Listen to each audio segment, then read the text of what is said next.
नमस्कार दोस्तों, जय श्री गणेश और हर हर महादेव। स्वागत है आपका हमारे अपने चैनल पर। दोस्तों, रक्षाबंधन केवल भाई बहन के प्रेम का त्योहार नहीं है, बल्कि हमारे शास्त्रों और परंपराओं में इसे परिवार की सुख शांति, समृद्धि और मंगल कामनाओं से भी जोड़कर देखा गया है। लेकिन क्या आप जानते हैं कि रक्षाबंधन पर मायके से ससुराल या अपने घर लौटते समय 5 चीज़ें ऐसी मानी गई है जिन्हें घर लाने से बचना चाहिए। आज मैं आपको इन 5 चीज़ों के बारे में बताऊंगी और 5वीं चीज़ के पीछे की मान्यता सबसे ज़्यादा महत्वपूर्ण है, इसीलिए वीडियो को अंत तक ज़रूर देखिएगा। सबसे पहले बात करते हैं पहली चीज़ की। पहली चीज़ है अचार या खट्टी चीज़ें। हमारे यहाँ मायके से अचार आना प्रेम और अपनापन माना जाता है, लेकिन रक्षाबंधन जैसे शुभ पर्व पर खट्टी चीज़ों को घर लाने से कुछ पारंपरिक मान्यताओं में बचने की सलाह दी गई है। ज्योतिषीय प्रतीकवाद में खटास को रिश्तों की खटास से जोड़ा जाता है। रक्षाबंधन भाई बहन के रिश्ते में प्रेम और मिठास बढ़ाने का पर्व है, इसीलिए इस दिन मायके से बहुत ज़्यादा खट्टी चीज़ें जैसे कि अचार लाने के बजाय मिठाई, फल या अन्य शुभ वस्तुएं लाना बेहतर माना जाता है।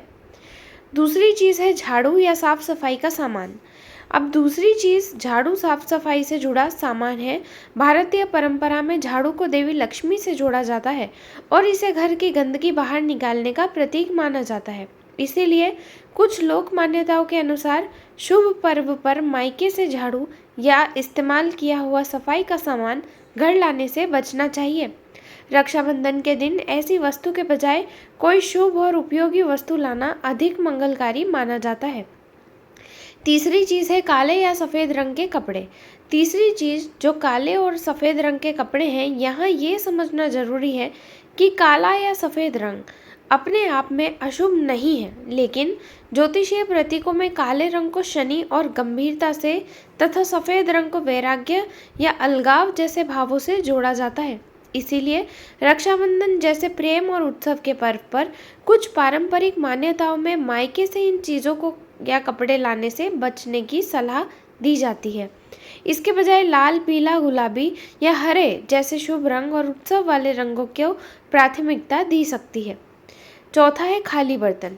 अब चौथी चीज़ बहुत महत्वपूर्ण है, खाली बर्तन।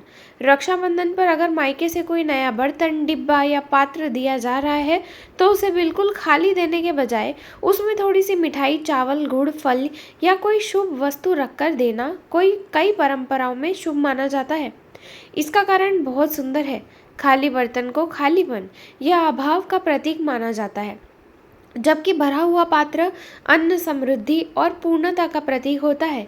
इसीलिए कोशिश की जाती है कि मायके से आने वाला बर्तन पूर्णता के साथ घर में प्रवेश करे। 5वीं चीज़ मायके से कुलदेवी देवता का प्रसाद। और अब आती है 5वीं और सबसे महत्वपूर्ण बात। अगर मायके में कुलदेवी या कुल देवता की पूजा हुई है और वहाँ से प्रसाद मिला है तो उसे अशुभ समझना बिल्कुल सही नहीं है। भगवान का प्रसाद पहले जो श्रद्धा और आशीर्वाद का प्रतीक है, लेकिन अगर प्रसाद के साथ कुल देवी देवता से जुड़ी कोई विशेष पूजा सामग्री या धार्मिक वस्तु दी गई हो जिसे रखने की कोई विशेष पारिवारिक परंपरा हो तो उसे अपनी इच्छा से कहीं भी स्थापित नहीं करना चाहिए। पहले अपने परिवार के बड़े बुजुर्गों से उस परंपरा के बारे में जानकारी लेनी चाहिए।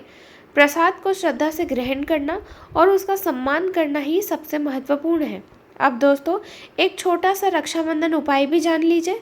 रक्षाबंधन के दिन अपने घर के मंदिर में दीपक जलाइए, भगवान गणेश और अपने इष्ट देव का स्मरण कीजिए और भाई बहन तथा पूरे परिवार के सुख, स्वास्थ्य और समृद्धि की प्रार्थना कीजिए।